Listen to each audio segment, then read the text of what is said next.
Thanks everyone for joining. Appreciate your time at lunchtime. So we're just very privileged to have Matt Hunt over from Laos, who's doing a national tour. Where's Pollyanna, darling? Hi Pollyanna. So she's one of our Queensland colleagues. Right. So so welcome to Matt from Laos, Luang Prabang. I've known Matt for a very long time, and over those years he has done amazing things with bears and has built out an organisation that has really quite an impressive impact on the protection of bears and also the education around the fact they're very cool and the fact they matter to the ecosystems in Southeast Asia in a deep and fundamental way. So Matt's kindly offered to just give us a bit of a snapshot of his work and sort of a bit of a technical in-depth as to how you do what he does and his team do. So thanks very much, Matt, for finding time. Appreciate it. Thank you. Thank you. Shall I get started? Get into it. All right. So good afternoon and thanks for having us here. As Joe just said, I'm CEO of Free the Bears, which is a Perth-born organisation, animal welfare and wildlife conservation organisation, which was originally set up by a British grandmother who moved over here in the 70s. This month, actually, on Sunday, we celebrated our 30th anniversary, hence what's been referred to as some as my equivalent of the Taylor Swift eras, bouncing around a little bit, nearly at the finishing line now. On the private jet. Not on private jet. Yeah. Imagine if Taylor Swift flew on whatever the budget airline. But yeah. So I'm also co-chair of that Asiatic black bear expert team on IUCN Bear Specialist Group, and originally I had a background working in zoos and stuff in the UK, zoos and wildlife parks, but I started as a volunteer with Free the Bears back in 2001 and been in my current role since 2006. So okay, I've got to remember which hand I'm using for this. So a quick introduction to the Welsh bears. They're a pretty amazing family of species. We've only got 8 extant species currently, which obviously occur from the polar bear up in the Arctic down to our tiny little sun bear in tropical Southeast Asia. With very diverse behaviours and habitats that they occur in, from the Andean bear in South America to giant panda in the bamboo forests of China. What is interesting is that of these 8 species, 75% are considered vulnerable to extinction currently. The giant panda used to be considered endangered, but has more recently been downlisted to vulnerable due to successful conservation efforts that have obviously been going on for several decades with a huge amount of investment. So that is a bit of a success story, but obviously other species like the polar bear and the bears that I work with, the future is much less certain currently. Oh, sorry, wrong one. I'm clicking on my thing. So the 2 species that I work with are the Asiatic black bear or moon bear and the sun bear, both of which are found in Southeast Asia. The Asiatic black bear can be seen here on the right with the whitish cream coloured V-shape chest marking and the big Mickey Mouse ears, making it much more like your classic kind of bear. The sun bear is, the Asiatic black bear can be found across 18 countries in Asia, from Iran all the way through to the Russian Far East and Japan. So a wide range of habitats, whereas the sun bear is much more specialist, only being found in currently 9 countries in Southeast Asia and highly tropical forest dependent. So it's the world's smallest bear species as well. And my favourite description of it is basically like a overgrown Rottweiler with giant claws. Freddy Krueger claws, I think one Scottish newspaper described them as once. Okay. And that's not working. There we go. Oh. There we go.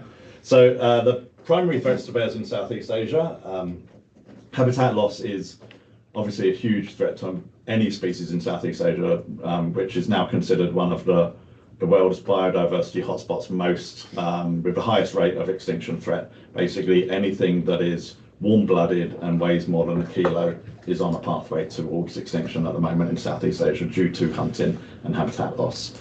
Bears have additional pressure on them for hunting due to high commercial value for use in bear bar farms, which is something that started in the late 70s, 1980s.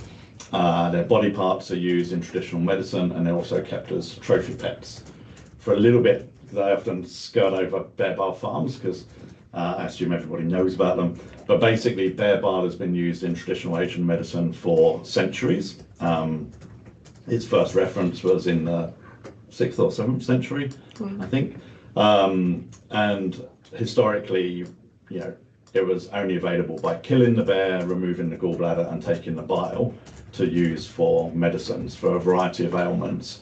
But what happened in the 1970s in North Korea, they thought, rather than having to kill the bears, what happens if we just put them in a small cage and then we can drain the bile from them periodically?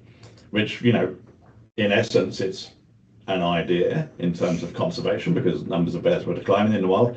But of course, what happens as soon as you start farming or driving a commercial trade in anything, people start to find other uses for these products. So you now have certainly upwards of 10,000 bears, possibly as high as 17,000 bears being kept in bear bile farms in China.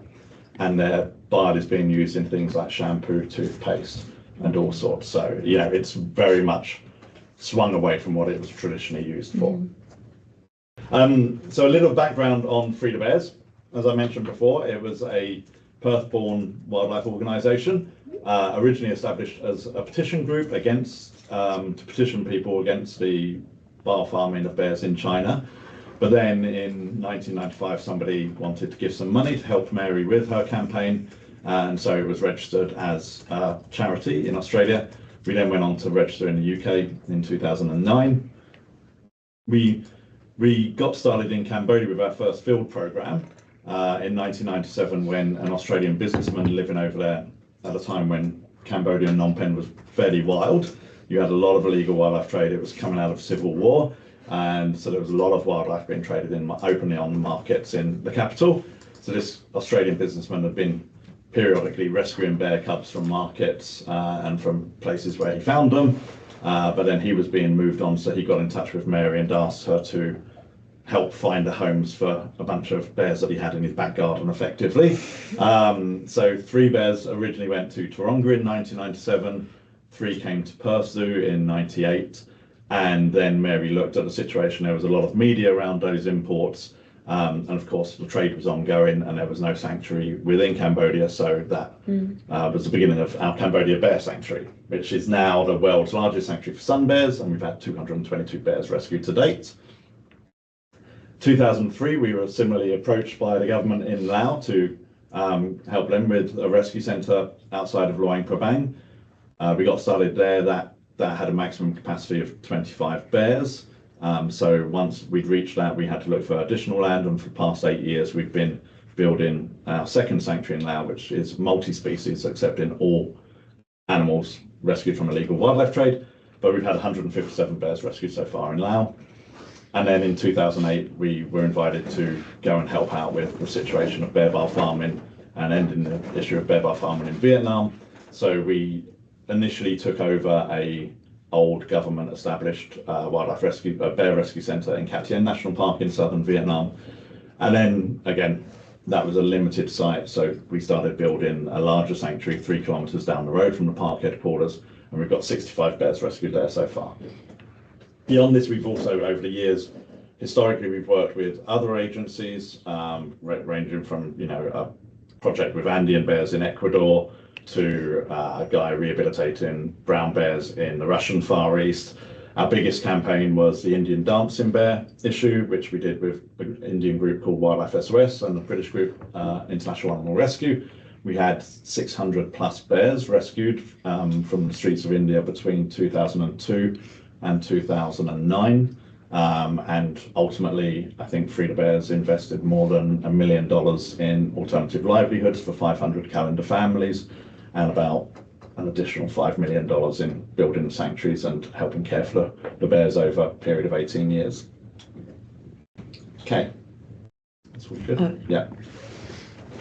This just on the right is our founder, Mary Hutton, with one of our rescued sun bears. Mary's now in her 80s and retired 18 months ago, but she basically I think she was about 55 when she started. And she literally only retired quite recently. She was a big driving force for a long, long time. And on the left is our Cambodia program manager, Vuti, who's been with us literally since 1997. He's our longest serving member of staff.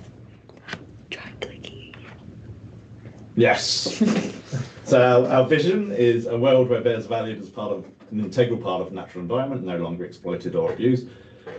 And our strategic goals are creating these world-class bear sanctuaries around which are kind of the flagships of each of our country programs, education of communities and strengthening of wildlife law enforcement, building the capacity of local partners and staff, protecting wild bear populations and developing alternative sustainable livelihood programs.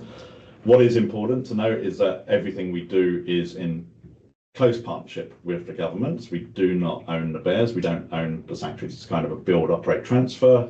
So we look for countries that have threatened bear populations, have the desire and ideally the laws in place to protect those bears, but lack the resources and have higher priority actions such as malnutrition or education or healthcare. Some of the countries we work in, some of the poorest in Asia. So yeah, that's how we work. We now have more than 100 staff spread across our teams. 305 bears. It was 303 bears yesterday morning. We had latest two rescued in Laos yesterday, and normally a fluid population of 50 to 100 plus animals within our Laos sanctuary, because the other species we try to bring in and get back out into the forest as quick as possible. 95% of our staff locally hired and trained. Obviously, if we rescue a bear cub, it may be with us for the next 30, 40 years, and therefore it's a long-term project. We need to have these properly set in with the community. And of course, beyond animal keepers, we have our education teams, our field biologists, social scientists, accountants, and particularly because we work, 2 of the 3 countries we're working in are communist countries, there's an increasing effort to look at the socioeconomic benefits of our sanctuaries and basically talk to the government in language that they understand, because animal welfare is not a high priority for the government of Laos.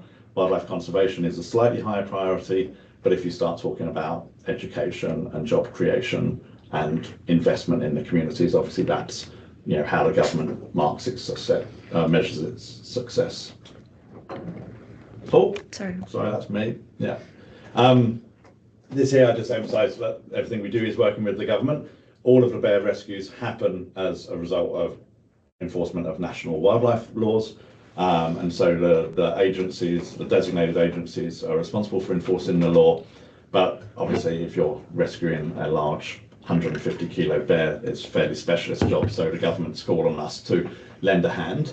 I love these photos because this was a really interesting case that occurred in 2021 during COVID, when Laos closed its borders, like WA, entirely shut the borders, nobody in or out for 777 days. At various times throughout that period, we would be restricted to either villages or districts or provinces. These 2 bear cubs you can see on the left, called Roberta and Blossom, they were being voluntarily surrendered by somebody who bought them in the market to save them, which often happens. But they were in a neighbouring province to where we're based in Luang Prabang. So we were trying to figure out how we could get to these bears. And we were waiting for the travel ban to end, and it wasn't ending. And with every day, you're just waiting to get the phone call saying that they've escaped or they've died or somebody came around and bought them. So it's quite stressful. So we got about a week in and there was no sign of the bans being lifted. So we looked at the boundary between our 2 provinces, and it was the Mekong River. And we knew from past experience of doing rescues over there's a very long bridge over that river. So we said, well, I kind of grew up reading spy novels in the 80s and 90s. And so we said, well, why don't we do it like a spy handover? So we'll get the government officers to pick up the bear cubs, bring them into the middle of the bridge, retreat to a safe distance, and then we can go with our team, go to the middle of the bridge, disinfect the bears with a little spray down, pick them up, and we've followed all of the rules and regulations and nobody gets in trouble. And we were all very clear on that. Everybody set off, and then they sent me this photo you can see on the right of both teams meeting and very gleefully handing over the bear cubs to each other. And they're like, oh, we haven't seen you for ages. What the best laid plans. The best laid plans, exactly. When we talk about, again, yesterday was much easier. We had 444 bear rescues that have taken place in Cambodia, Laos and Vietnam. Today is 446, which is harder to remember. But, you know, they're big numbers, and I think it's easy sometimes for people to sort of underestimate the amount of work that goes into each rescue and obviously provision of lifelong care. So a couple of little examples here. This little guy, you probably remember Joe Shoelace. He was one of the early ones. Yeah, exactly. So historically, we didn't have cub nurseries in all of our sanctuaries. The water quality wasn't good enough, and various different reasons. So oftentimes the bear cubs, rescued bear cubs, would have to be raised in our office in town. Shoelace was one of the early arrivals. He weighed a whopping 2.5 kilos on arrival. He used to love crawling up into the shoe rack and playing with the laces, hence his name, Shoelace. But at that time, I remember, you know, I was quite busy and I'd go out to the sanctuary every day and come back and go to feed him and have a play session with him, and he was absolutely deranged. And I thought, what is going on? Like, why has he got so much energy to burn? And I finally asked the staff that were in the office and volunteers, and they said, no, we don't play with him at all. We're terrified of him. You know, at 3 kilos, he was running the roost completely. He was a real little monster. He's now actually about 160 kilos. You can see what he looks like there on the right. And this week, he is celebrating 18 years in our care. So he lives at our Cambodia sanctuary with Big John, who was our first male moon bear, and he will be celebrating 26 years with us next month. He weighs even more, Big John. He's about 180 kilos. They have great names, yeah. Cool. Another one, Merry Christmas, named after our founder, a little sun bear cub. So named after our founder, and also she was the first sun bear we had rescued in Laos for about 10 years in December 2018. So we called her Merry Christmas. It was a bit of a gift. I kind of don't mind telling people that I love sun bears more than moon bears. They've just got lots of character. And you can kind of see here, we'd half built our cub nursery in Laos at this time, but we'd had a rush of adult bear rescues, so we had to pull a construction team off. So again, she ended up in my house a few weeks before Christmas. She was 3 kilos at a time. My goal was to get her out within 21 days and, you know, ideally by Christmas Eve, and get her up to 7 or 8 kilos, so she was a little bit more independent. She ended up being kicked out in late January, weighing 12 kilos or something. She had 50 days and long nights in my house. Time of life, yeah. But yeah, you obviously, when they come in, they're this young. Oftentimes we have to bottle feed them. Once they're offered a bottle, they're onto milk. But you know, she might have 6 or 7 feeds from 6 a.m. in the morning till midnight at night. It's a big job. And obviously, goes without saying, bears do not belong in private households. It is massively unsuitable for them. They have very strong instincts to climb, to dig, to scratch, to bite. You don't want a bear in your house. This was just in my kitchen, I think. He says after 20 years of bears in his house. And every time I've moved anywhere, the first thing I've done is built a cub nursery as quickly as possible. These guys need dedicated facilities. I've lost my thing again. There we go. So this time last year, again, 1 year anniversary last week, we took part in the biggest ever rescue of threatened bear cubs, which was in Laos. We were notified by the environmental police that they'd come across a private residence, in the capital Vientiane, with 17 bear cubs, one of which had already passed away. 16 were still alive at that time, and so it was a huge undertaking. When we were in the planning phase of the first chaotic 24 hours, I was kind of saying to people, you're never going to be ready for 16 bear cubs, but at least we're more ready today than we ever have been historically. but it was still a huge challenge. So let's see if I can. This is what our team found. Not surprisingly, the cubs were discovered because of the amount of noise they were making. They were obviously starving. These people, we'd been seeing action on Facebook, and we knew that people had been buying up cubs. Post-COVID, there's been an awful lot of a very big rise in trade online via social media. So we were tracking it and knew that one guy kept coming up. But yeah, once we rescued these cubs, we had to get them back to our sanctuary, which required a 7-hour drive across the mountains, stopping every 3 hours to feed them by the side of the road, which was utter chaos, obviously. And then we were very grateful that our team in Laos only actually bottle raised 1 cub at that point. So we put out a call. Our team in Cambodia have much more experience, so they sent up a couple of staff, but also we had a bunch of zoo partners in Australia sending staff to lend a hand. Perth Zoo being the first to spring into action, and then the National Zoo in Canberra, a smaller place called Wildlife HQ in Queensland, and then these guys from Taronga Zoo in Sydney came to lend a hand when the cubs, we just started getting them off the bottle. They were getting onto bowl feeds and starting to get bigger, but as part of the whole rearing process, you need to really closely monitor every individual, how much they're feeding, what their weight is daily, pee, poo, everything. But they'd still have these communal playtime sessions. You can see these little cat collars that are on the cubs when we first got them. We left them on because you need to be able to identify who's who, and then get them back into their dens at the end of playtime.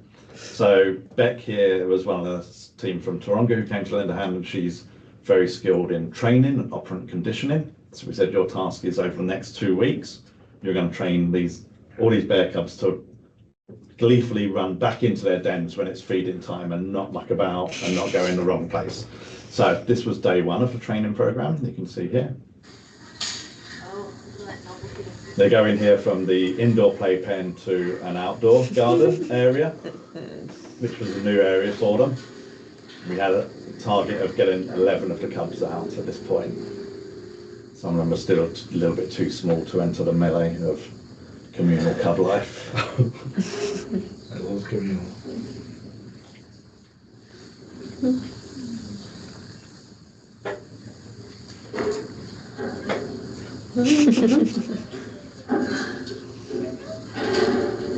And watch its back foot. Yeah, it's all looking good. 100%.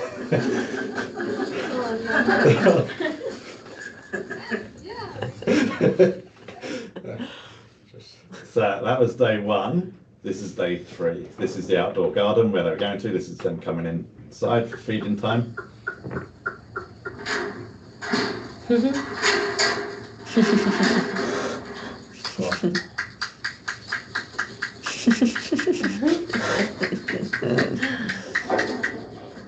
22 seconds for 11 cubs. Pretty good. They are super smart. They're super smart animals. As a result of those having the keepers come over, we also activated something we've been planning to do for a long time, which was what we call bear care camps, having people, skilled volunteers coming across to our sanctuaries, taking on specific tasks and capacity sharing, because everybody's learning a little bit. So they're bringing their skills that they've learned from zoos over in Australia, and then seeing how we do things very differently over there and bringing those ideas back, which is really nice, something we've been wanting to do for a long time. These again, just quick videos of some of the, oh my goodness, I can go back there. This was setting up these high wire enrichment treats. These the bungee and the ball are made in Victoria by a company called Aussie Dog, who've supported us for many years. And actually the high wire, which you can't see here, we have pulleys and calipers and everything, all donated by a company here in Perth that my friends just dropped around on. Told them what we were doing, and they donated about $3,500 worth of gear for us. It's really nice. Again, that kind of power of local connections as well. Like, yeah, we would never have paid $3,500 for this stuff, but it's wonderful. And if the company are happy to give it, super duper. And then this was the team came from Taronga in November last year. we gave them the challenge of building a raft to encourage the bears to use their big, lovely natural lake more. As part of their getting a little bit older and getting a little bit of arthritis, getting their joints moving more. I was a little bit worried that the bears might take one look at this giant bright blue floating raft and run for the hills, but they were super keen to see. It actually took 2 days to build a raft and about half a day for the bears to destroy it. You listen here. It's the sound of a bear realising it's I love his face coming out. The shame of it all. It's far too much. Obviously, this is all fun, but you can kind of see here our numbers of bears in our sanctuaries are going up annually, and we have an increasing number of young bears coming in, which is very worrying. Under 2 years old, about 60% of arrivals over the last 5 years have been under 2 years old. That represents 30 or 40 years of lifelong care in the sanctuaries. So we have been working to try and figure out how we can get these bears back into the forest since 2007. But there was an awful lot to do because so little was known about these bears back at that time. Even, compared to your North American bears, which are highly visible, these guys living in forests, with high hunting pressure, you just don't see them. So most areas would be marked as having bears present because you can see claw marks on trees, but the claw marks last for 5 years. And so they can actually go extinct and nobody realizes for 5 years. And if they are there, we don't know if there's sun bears there or moon bears or both species. So we had a lot of work to do. We started off with mapping of wild bear populations across the region. We use our captive bears in the rescue centres and sanctuaries for a whole bunch of different research projects to try and answer a lot of the questions that we have on these. This is like a kind of camera trap design that we tested at our sanctuary in Vietnam to try and capture the chest markings so you can get not only presence, absence, but also occupancy rates, which is obviously important because all of this basic knowledge we just still don't have. Reproductive studies we've been doing for well over a decade now because sun bears seem to be or are the only bear species that are aseasonal. They don't breed seasonally. They don't seem to have as much of a delayed implantation. Everything about them is quite different. So they're a really interesting species to work with, but quite frustrating if you're trying to build up the knowledge to safely get them back out into the wild. And then people ask questions and we have no idea. So this is our basic flowchart of how we will be looking at trying to get bears back out into the forest, assessing them at every level. Things like the 16 bear cubs that we had last year, all of those were bottle feeders. None of them were even on bowls when they arrived. They're between 1.5 kilos, 3 kilos. So at this point, they wouldn't even be considered for re-release because just by hand feeding them, they're losing their fear of humans, which is going to be a real challenge getting them back out into the forest. So we've been working for the last 2 years on building infrastructure. This is our pre-release stage 1. So that basically a bear cub comes in, we look at it and we say, okay, is it feeding from a bowl? Has it been following its mum around in the wild for a little bit? Has it been recently captured and not raised in someone's house? Okay, if it fits that kind of criteria, then it would go into this kind of area and be managed completely hands-off, as opposed to the cub nursery, which is by nature much more hands-on. This here is our pre-release 2 area for once we get them off milk by about 20 kilos.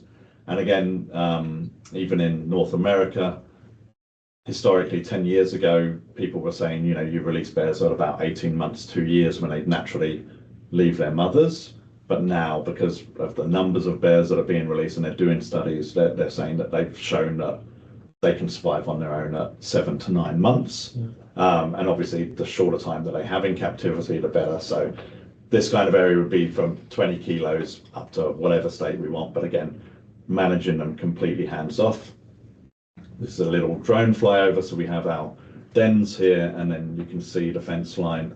This is what we call control zone. And these are the only areas with water, because once you have an area this size, we don't want to see the bears, but we need to know that they're alive and that they're getting enough food and everything. So we're still figuring out an awful lot about this, how to weigh them regularly, how to actually possibly train them to avoid snare wires, because they're going to come across snare wires in the forest. some kind of aversion therapy, a little electric shock like we use on this. So there's lots we're still trying to figure out. Our original plan with these areas was to have a network of 100 CCTV cameras in there.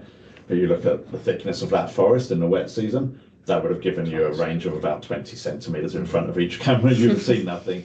So we're now testing new collars with they're called proximity locators. I don't know if you guys know, but they use them for koalas.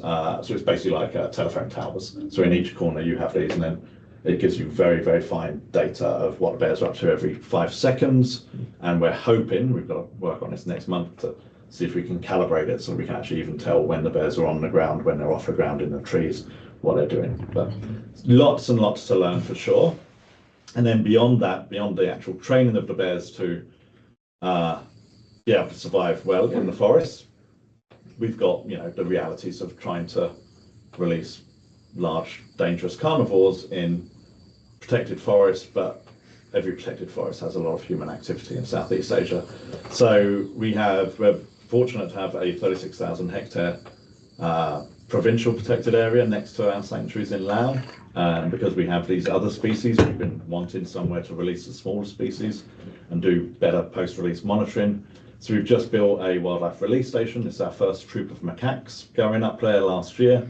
We've released 19 macaques and 5 leopard cats so far. And again, this is teaching us an awful lot just about how we engage with the community, recruiting, training community-based rangers, what happens when something happens, when you have a hunting incident, and how to do that.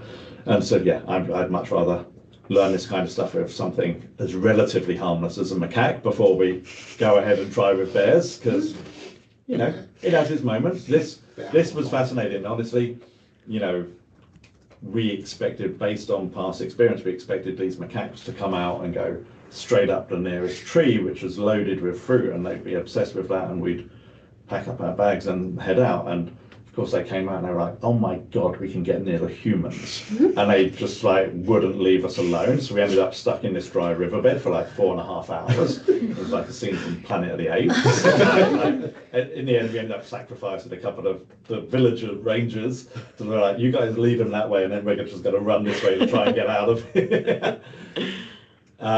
How are we going for that? This last one, yeah, anyway. This was literally the Sunday before I left to come over here. Getting this in there as well, just because these guys need a little shout out. Sunda pangolins, a critically endangered species, the most highly trafficked mammal on the planet. And again, another species, they don't do well in captivity, so basically they're heavily traded, but once they come in, they're normally in terrible condition. Just try and treat them, stabilize them, keep them for 30 days to try and reduce the risk of a zoonotic disease, because these guys are at one point highly implicated in the whole COVID outbreak.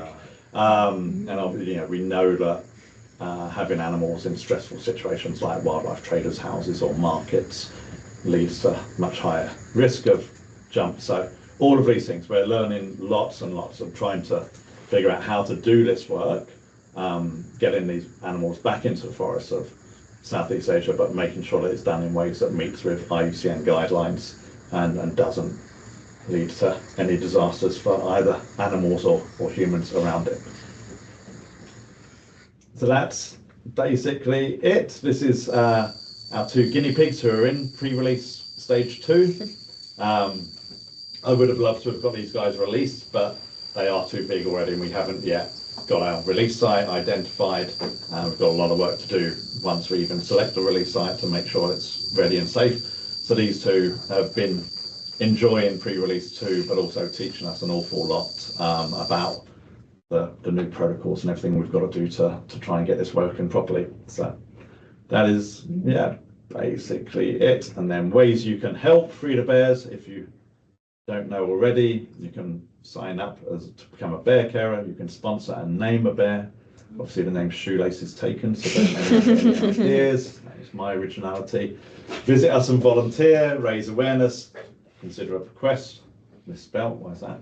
And then we do this wonderful event every year in April, May called Night in a Cage, where we encourage people to create their own cage at home You could do it here, you could lock yourselves underneath this table, and then it doesn't cost you anything other than a night of absolute discomfort, but you get on like a peer-to-peer crowd fundraising site and get your friends and family to sponsor you. And yeah, we've just finished our 5th year of that, and it is great. We've had people in chicken coops, locked in catteries. I haven't yet fulfilled my dream of getting an entire school locked in a gymnasium, but yeah. It's fun. Worst nightmare. Yeah.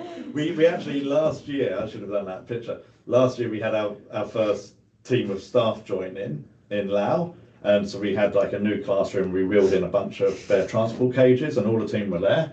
And then next door there was another building, and the program manager was like, "Yeah, I'm taking my one in there. I'm not sleeping with you lot." He's like, "I'll be next door, but if you need me." Yeah, and that is it. Yeah. Anybody got any questions?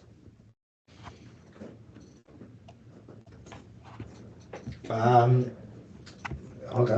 Go on. So what next? What's the big plan? What's the The next release 5 years is look yeah, exactly. The release program's like, for me, closing the circle. You know, getting that flow reversed. So for us right now, we're in Cambodia, Laos, Vietnam. I don't see any desire to expand until we've got that going. And also, in the last few years, we've been really ramping up our government training and vet student training, and everything like that. There's such need in these countries. You know, I think everyone kind of assumes that if you were working for a government agency here, and part of your job was enforcing wildlife laws, then you'd be sent on all these different courses and trained in how to safely handle animals, and you'd have a vet on site with you. There's none of that there. So, for example, we had these bad cases in 2018, so we designed a 5-day training course to get government officers who were expected to do wildlife law enforcement in and get them trained. That was all done in sort of classroom. At the end of that, they loved it. The government offered to pay for another 23 provinces to have it done. And then at the end of that, we surveyed them and said, "How do you feel?" And they said, "Definitely feel better, but actually we'd like to come and spend time at the sanctuaries, actually working around real live animals to build up our confidence." And so we've been doing that for the last 2 years. We did 41 officers last year, and we've just finished 24 officers this year. And again, it's just reasonably simple stuff, but to give us that head start, so they have a better understanding of the wildlife laws, different species, what dangers there are, but also if it's going to take us 2 days to get down there and they've got a bear cub or a tiny primate, how to prepare milk formula, how to safely handle these things. Like, one of my favourite activities they do is, you know, catch the stuffed orangutan toy, you know, as if it's like a really aggressive male macaque on the end of a chain, because that can do a lot of damage to you. So, you know, they've got their towels and their nets, and they sort of run in and jump all over it, and then how to get it into the box. And when they finish that course, we send them back with the tools they need, you know, thick gloves, transport cages, nets, everything. So, and that's led to a huge increase in the number of cases that we're getting fed back to us and rescues happening. So that seems to be good. So certainly I think that side of our work will be expanding. Yeah. That's amazing. Yeah. What's the process behind the recapturing? Like, if you find out there's a bear at a house somewhere, what is the process behind that? So it goes to the government, and then they have to take action. And you know, over there's a keenness, because oftentimes the wildlife laws are new or revised or whatever, or people, you know, might not necessarily be aware. So they'll request a voluntary handover first, or surrender. If people refuse to do that, then it'll go to a confiscation, and then the government get in touch. Like the 2 we had yesterday have been voluntarily surrendered, but you know, the government have to go there. They have to talk with the owners, check what's that accessibility like. You know, like sometimes you find the bears be like here, you know, up 3 flights of stairs. We've literally had them, you know, on the 4th floor of buildings locked in a room or whatever, and you've got to figure out, are we going to need to dart them to stake them, or can we just get them out in a transport cage? All of that. So it sometimes takes a few days planning, and then it depends. In Cambodia, we have like a single team who do most of the wildlife rescues, so they're pretty good on their own. they only request help if it's particularly complicated. In Lao, they request help pretty much all the time. Again, we'll see if it evolves with more training going on. But yeah, and it's good that they're asking for our help. Again, shows that they value what we're doing. So it's good. That's awesome. And what's the process working with the zoos, if you don't mind me asking? Like, do they provide you with the resources and they get a free bear in return of services? No. What is that? So historically, There has been historically, like I say, 97, 98 bears were sent out because there was nowhere for them to go in Cambodia. Then there was more sent out to support like managed breeding programs up until like between 2007 and 2012. I think a few more went out to support these programs to get them up and running, because we recognise we need insurance populations of these bears, A, for raising awareness, B, also in case something happens. All of our bears in our sanctuaries are non-breeding. So, there's no way, if we've got 34 bears rescued last year, we don't want any bears being born without a pathway to get them back out. So the zoo partnerships are just they're all based on, funding requests and whatever. But yeah, even when the bears have gone out historically, we base it on the Golden Lion Tamarin program, which was set up in the 1980s, very famous, and the bears remain the property of the government. Again, if young are born, then they go into the breeding program, but essentially it retains some control, and they're not allowed to be moved on without permission from the government and us as well. So we never face a problem of, say for example, if we sent 2 bears to a zoo and then they close down, we make sure that we control, so we can check on their welfare and that. Okay, cool. Yeah. And when you say non-breeding, do you mean that you sterilise them? Single sex groups mostly. Oh, I see. Yeah. So again, there's lots of cultural challenges. Euthanasia is a challenge, and contraception is a challenge over there. So mostly we keep them as these cubby groups until they're about 3 years old, and then we split them into single sex groups. And females get on better than boys. Boys are a challenge, but yeah. in life. Teenage boys, they're a nightmare. Yeah. It's been very informative, thank you. Yeah, No thanks worries. so much. Yeah, thank you. Very well. Awesome. Thank you. No Thanks for worries. coming and finding time for us, and that's great. No problem. So who gets to go back to Laos and give the forest restoration talk? Because I'm pretty sure there's Well, that good is, appetite. yeah. The forest where we're doing the wildlife release station, actually, when we started building a new sanctuary 8 years ago, they were running a World Bank funded a project to look at whether the provinces could manage their own RED programs. Carbon programs, Yeah. So we could have guessed what the answer was, and it didn't work out brilliantly. But it is interesting because obviously this is relatively new over there. We've got some sites up and running in Southeast Asia, and it definitely is making a huge difference. But the capacity, I think, for managing on their own is still a long way off. a long way off. Yeah. And there's so much forest cover. So the journey that Australia's on now is okay. We've stabilised the forests. We want more. Yeah. Whereas I think the decline is still pretty acute over there. Yeah. It's not really. Yeah. Stopping and getting chopped down was a good start, let alone starting to grow new ones. Yeah. Yeah, it's interesting. I mean, Laos where the term empty forest came from, which I think, from my perspective, doing wildlife rescue, rewilding is very interesting. And I always thought that empty forest syndrome came from Vietnam, but it was actually Laos.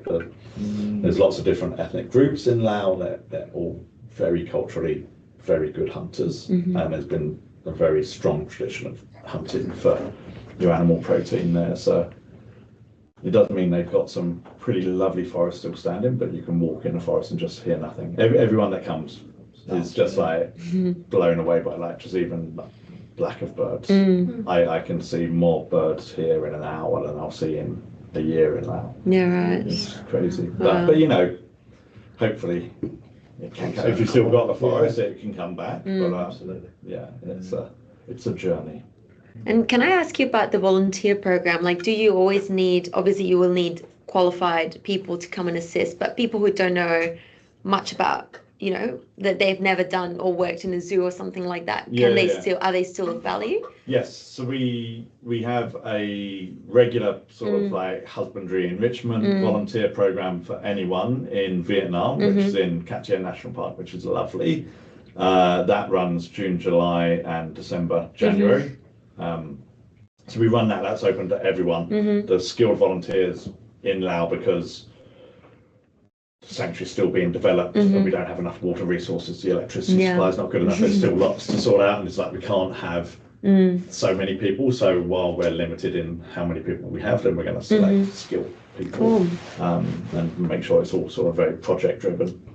Yeah. Awesome. But no, Vietnam. You should jump on our website, and the Vietnam one is cool. It's lovely. Yeah. It's if you like forest, yeah, it's cool. And honestly, yeah, it's the best place in Vietnam for seeing wildlife. Yeah. Awesome. Yeah. Cool. Awesome. Thanks Nice. so much on that. Okay. Yeah, that was Thank you. awesome. All right, thanks all for dialing in. Thank you so much.